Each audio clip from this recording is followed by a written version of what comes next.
জেদ হয় সেজন্য জেদ করে। রাগ আচ্ছা রাগ হয়ে যায় কোনো কারণে। এখন তার ডিজায়ার জিনিসটা পাওয়ার জন্য বা তার যে কথাটা সে বলতে চায় সেটা বোঝানোর জন্য সে জেদ করে। আচ্ছা এবং জেদ করে সে যখন দেখে যে হ্যাঁ তার জেদে কাজ হয়েছে, তারপরে সে এটা রিপিটেটিভ বিহেভিয়ারে পরিণত করে। জেদ করাটাকেই সে একটা অস্ত্র তৈরি করে ফেলে। যে ভালো কথা যখন বলি তখন হয়তো শুনছে না, জেদ করলে তাড়াতাড়ি আমাকে থামানোর জন্য দিয়ে দিচ্ছে, তাহলে ওকে ফাইন, জেদই করব। তাহলে এটা কি একটা ম্যানিপুলেশনের টুলস হিসেবে ইউজ করে? জেদ কাইন্ড অফ বাচ্চাদের ক্ষেত্রে কাইন্ড অফ ম্যানিপুলেশন। আচ্ছা ম্যাডাম, গার্ডিয়ানরা না এটা মানতে চায় না। আপনার নিজের এক্সপিরিয়েন্স থেকেও আপনিও আগেও বলেছিলেন যে বাবা মা এটা বিশ্বাস করতে চায় না যে বাচ্চারাও মানে বাবা মাকে ম্যানিপুলেট করতে পারে। এই ব্যাপারটা যদি একটু এক্সপ্লেন করেন।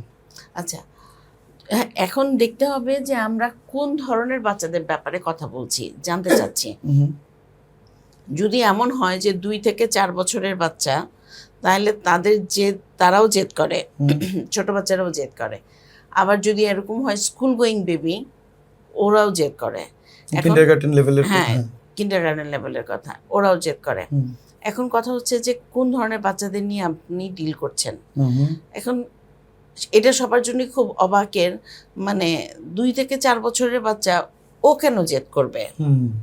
ও জেদ করবে এই কারণে জেদ করবে যে ওর কাছে শব্দ ভাণ্ডারের প্রচুর শব্দ নাই।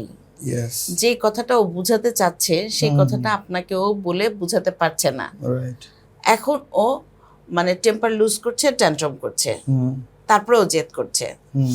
যখন ও জেদ করছে তখন আপনি বলতে চাচ্ছেন কি চাও, বলো, আমাকে বলো।